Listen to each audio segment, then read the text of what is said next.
Ngayon gabi guys, gagawa naman tayo ng battery pack. May nagpagano naman sa atin. Ito yung 32,700 life of ore natin. So tapos lang natin binalan. So 2 araw na yan nakalipas. Ngayon, igagawa na natin kasi kakabit na yan bukas ng umaga. Bumili ka ng ganitong battery, ilalagay ko yung link sa description ng ating video. So dito sa ano to guys, sa shop na to is magandang mga battery niya. Tinetest ko yan lahat pero good na good, 100%. Ewan ko na lang sa inyo, baka pinadahan ka ng ng sira kasi ako kilalaan ako dito eh. So start na tayo guys. So kung sa mga ganitong video, pakipindot mo yung like and subscribe. Pag-hit na rin yung notification bell para updated ka kung may bago tayong video na in-upload. Ang cameraman, no? So start na tayo ngayon guys. Ito yung mga gamit natin. Philips. And ang number dito is 7. Yung pang-igpit natin dito sa nut and bolt nya. Tapos ito yung tester natin. And saka yung battery holder and tabbing wire. So nag-cut na ako ng tabbing wire. Marami na akong tinag dito guys. So ito. Hanggang start na tayo. So para makabuo tayo ng 12 volt is 6 20 parallel and pole S. 20P and pole S. So start na tayo guys. So yung first ilagay natin dito sa negative terminal. So ilagay natin sa baba lahat.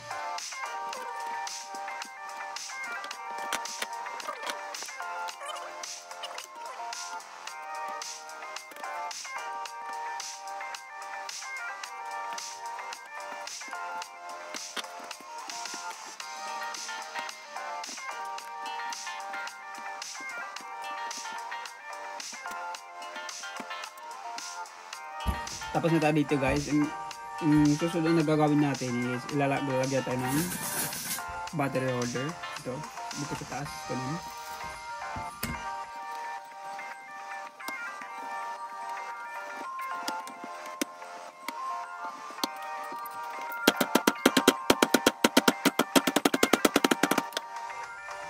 So ang next gagawin natin dito is maglagay tayo ng ito, tabbing wire dito sa taas. Ganun.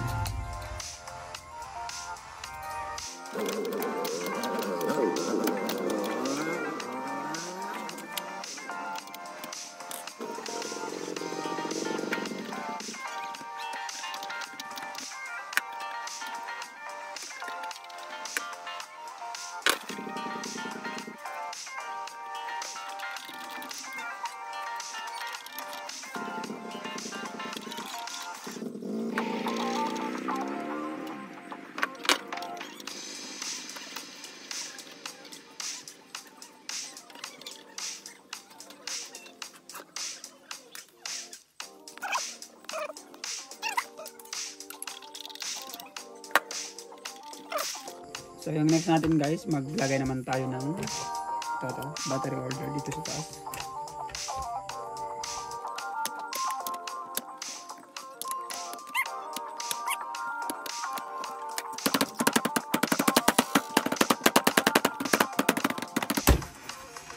So yung next gagawin natin guys, maglagay naman tayo ng battery tabbing wire dito sa taas.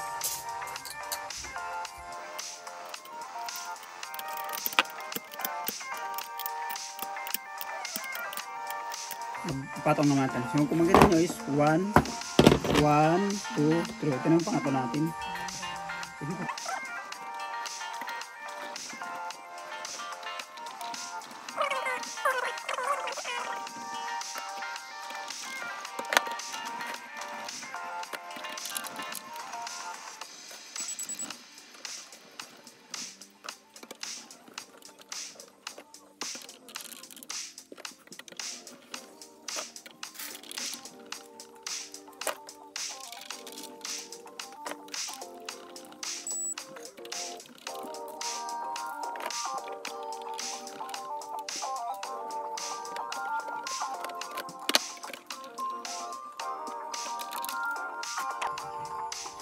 So ito yung last natin guys. Ito na 1, 2, 3. So ito yung pangatlo natin. And yung last natin sa taas. Kung makita nyo, maglagay ako ng ng tapping wire sinobran ko kasi dito ito magkakabit ng BMS. Nakalimutan ko ilagay kanina, so binaklas ko yun ulit hanggang dito. Lagyan ko dito para hindi na tayo magagamit ng solda. Taas, maglagay naman tayo ng battery holder ito sa taas. So ililipat naman natin ito dyan. Ito na natin yung battery holder. So nilipat natin. So kung maggawa kayo, dapat may bakanda kayo battery holder para hindi gagalaw-galaw pag ilagay dito sa taas ng mesa. So ito yung plus natin dito sa taas. Ilagay natin dito mga guys.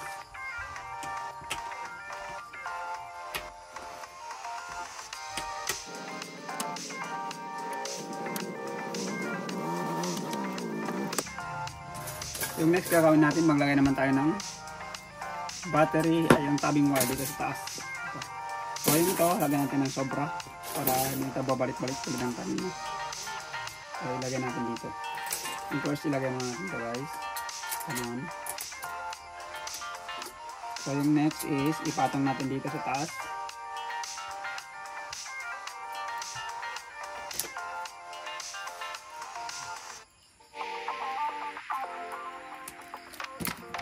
Patong natin dito ganun.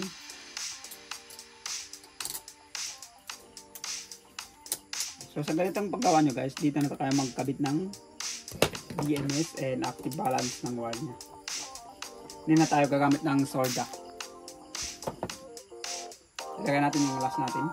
So kung makita nyo is 1, 2, 3, 4. So sa 4 is magiging 12 volt na siya. So ngayon ito-test natin kung magiging 12 volt na ba. Pwede mong kita na. Pwede mong kita. Okay lang.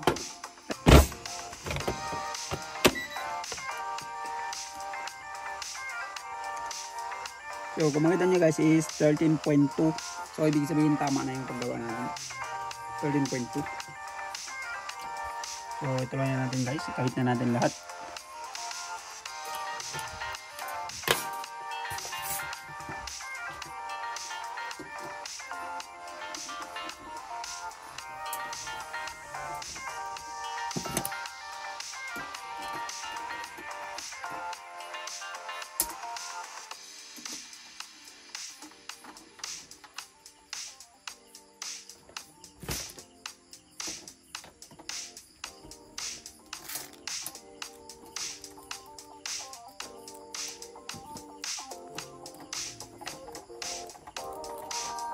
Atin kita po, kamera.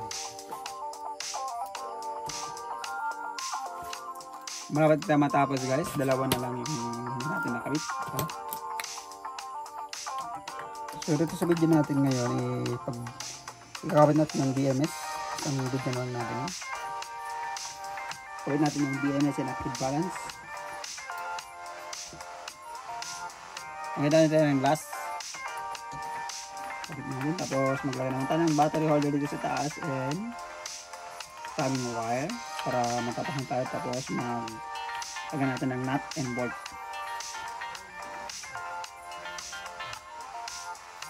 So makita nyo guys, ito na siya.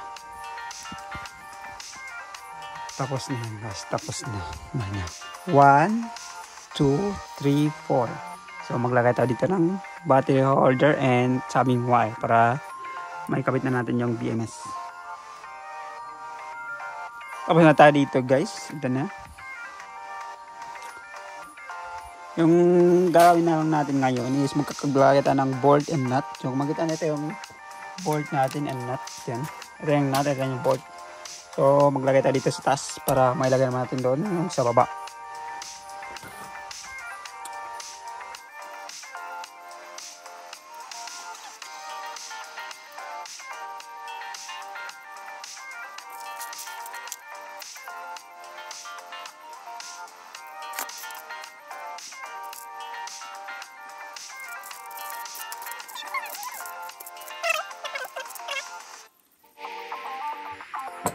Ang gagawin natin lang dito is higpitan natin ito. Parang kanyang 7. O kahit anong tools pwede naman. Basta kasya lang dito guys.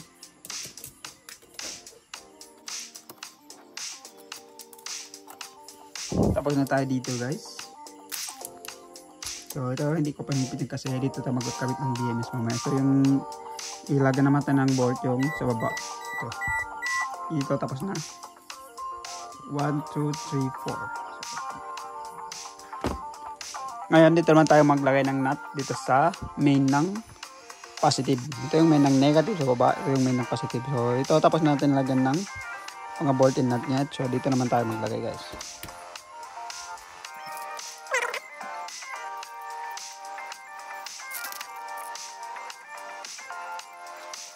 Ngayon guys, higpit na natin para makabit na natin yung BMS and active balance.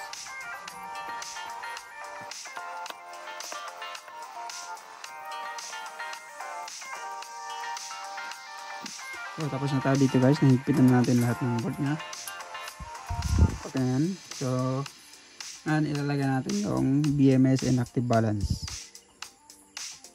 Tagal na natin to.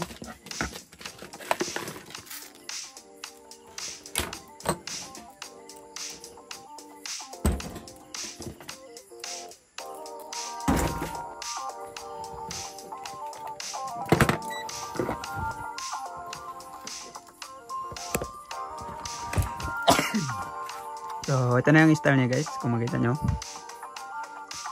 So, yung battery na to is, sabi ng nagbebenta sa atin is brand new daw to. So, ito yung pangatlong order ko na ba to, pangalawang order ko na to dito sa shop na to. Yung first order ko is 80 pieces din, ganito rin kadami. So, sa next order natin baka order ta ng 100 pieces. So, tinetest ko naman siya guys. So, okay naman yung mga voltahe. Maganda naman, kaya bumili ako doon ulit sa shop na to. So yung color brown, may bigyan naman ako paano yung pagkabit. So yung ano natin ngayon is ikakabit na natin yung BMS and active balance. So maglagay muna tayo ng terminal bago natin ikabit dito para hindi na tayo magagamit ng solda. So ito yung mga active balance natin and BMS. So ngayon itabi muna natin mga guys kasi maglagay muna tayo ng terminal para kabit natin ng BMS and active balance. Hindi pa natin na-open yung BMS natin. So kung gusto nyo bumili, ilalagay ko rin yung link sa description ng ating video. So actually guys, ito sa BMS and active balance, marami na ako nabili sa shop na ito. Siguro awat na yung mga 10 pieces or sobra pa. So marami na akong battery na gawa. Yun natin ito i-test. Ito may nagpa-order naman sa atin, baka gamitin natin to sa 150 AH.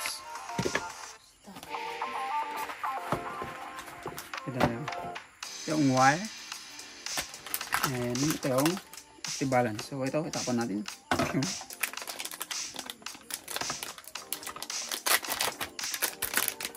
Ito yung nasa loob kung bibili kayo. Ito yung BMS. Ito Dali BMS 100 amp 4S 12 volt and 100 amp. So ilagay natin yung terminal para hindi tayo magsusolda dito. So kung makita nyo guys, ito na yung battery natin at saka ito yung BMS. Maglagay tayo nito kung depende na siya kung anong mga tip nyo sa pag-ayos sa paglagay ng BMS, kung anong ilalagay nyo dito sa taas. Pwede nyo kayo maglagay kung anong mga paraan nyo or technique nyo. So kung makita nyo, ito yung wire natin, BMS and active balance. Nakita ko nilagyan ko ng terminal kasi hindi tayo magsasolda. Ito yung yung terminal nya. So ikakabit lang natin dito yung BMS and active balance ng wire nito bago natin isaksak dito. So dito naman sa paglagay ng BMS, yung wire nya, ito yung papunta sa main ng negative natin. Ito yung papunta dito sa battery, sa negative ng battery. So makita nyo ito yung negative ng battery. So para hindi ka makakamali, paki-double check nyo lang sa mga baguhan na gusto talaga matutong mag DIY. May test naman tayo, i-check nyo kung ito ba talaga yung negative or positive. Kasi pag nalagay sa yung ito, kasi dapat yung BMS is sa positive ko nakalagay, yung kulay blue ito. So, ilagay lang natin dito guys. Ganun. Yung wire ng kulay blue. Tapos higpitan nyo.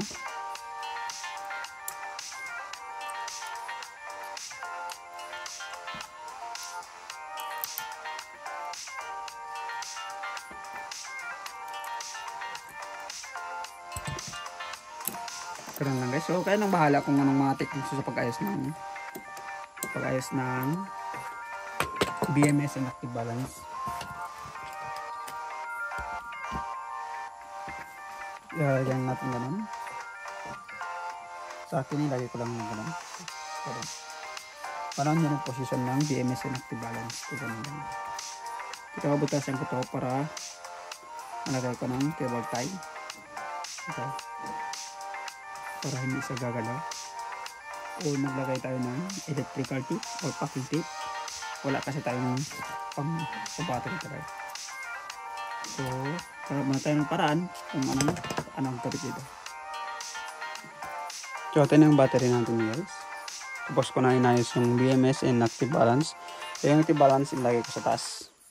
Lagyan ko lang ng pagtandoon sa baba para hindi siya didikit siya. So, ngayon ikakabit na natin yung BMS, yung wire niya. Ito yung wire niya. So, madali naman yung pagkabit yan kasi may terminal. May nilagay tayo terminal dyan. Posisyon muna natin yung camera. Para makasigurado tayo, itetest na lang natin yung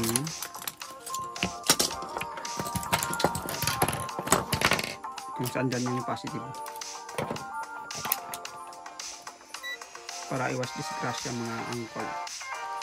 O makita na itong main ng positive natin. Ito yung negative. So i-test daw natin kung tama. So ito sabihin tama yan guys. 13.2.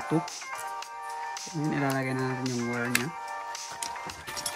So makita nyo ito yung wire. Yung wire natin. So ito sa paglagay ng paglagay ng wire guys. Yung first hanapin natin dito tayo sa nagsimula dito sa positive. Bakit natin yung positive yung negative natin ito. Kasi sa negative tayo magsimula ito. So dito tayo magsimula sa negative. Lagay lang natin yung kulay black. Tapos sunod-sunod na yan lahat.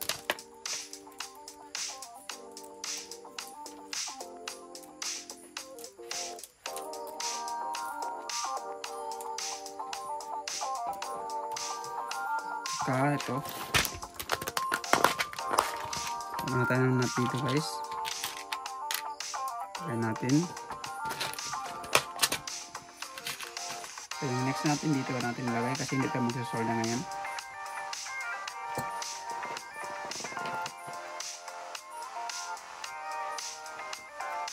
So yung susunod wire dito ay yung ito guys. Susunod sa black.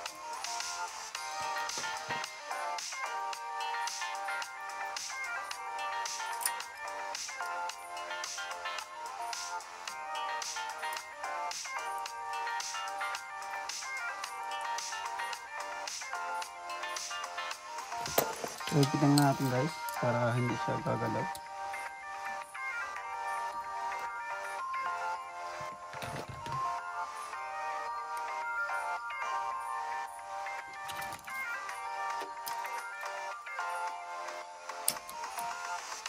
So, higpitan natin para hindi makapul.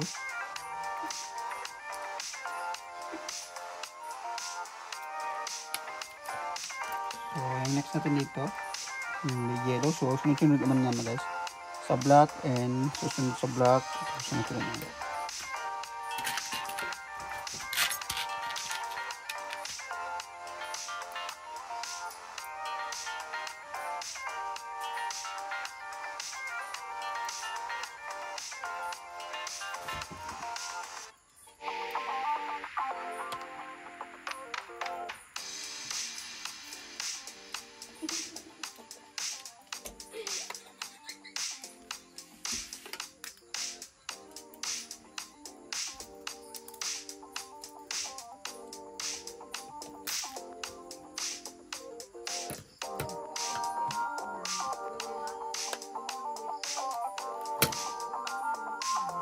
ang kulay yellow yung susunod.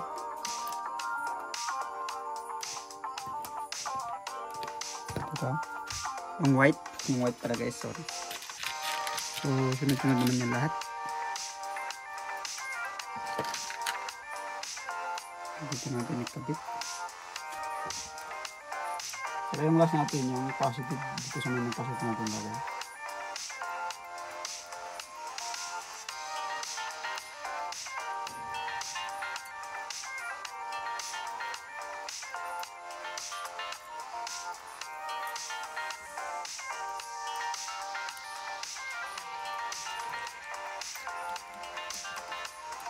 So katapos na tayo dito guys, isa lang wire na lang yung hindi natin nakabit. So sa main ng positive. Maganda na ito yung main ng positive namin. So dito natin ikakabit yung isang wire. Tanggalin lang natin yung screw cross kasi may nalagay na. So tanggalin muna natin. Alisin muna natin ito guys. Ito higpitan natin kasi hindi natin, akala ko kanina dito tayo magkabit. So higpitan natin ito guys. Kaya yung dalawa na to.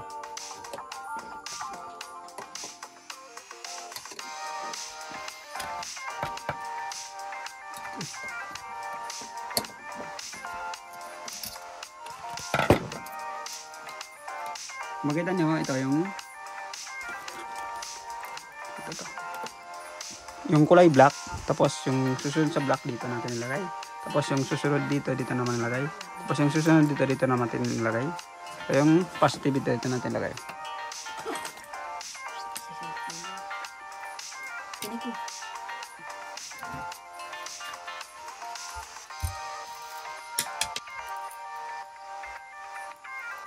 Ito guys. So tapos na tayo dito. Ito na yung last natin. Ito yung main ng positive. So ngayon ito-test natin isa-isa. Pakita ko sa inyo kung paano yung pag-test dito sa pag nakabit na. So yung tester. So pwede natin i-test dito guys. Ito na lang sa wire. Pwede natin test kung papunction ba siya. Kung pagkamahin yung nakakonect.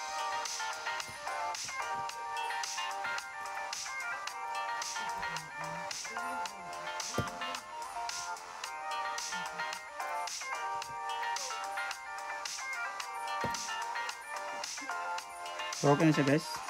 3.3 and susunod is 6.6. So is 9.9 and 13.2 yung sa last. So ibig sabihin okay na yun. So dito naman tayo sa BMS. Yung tama.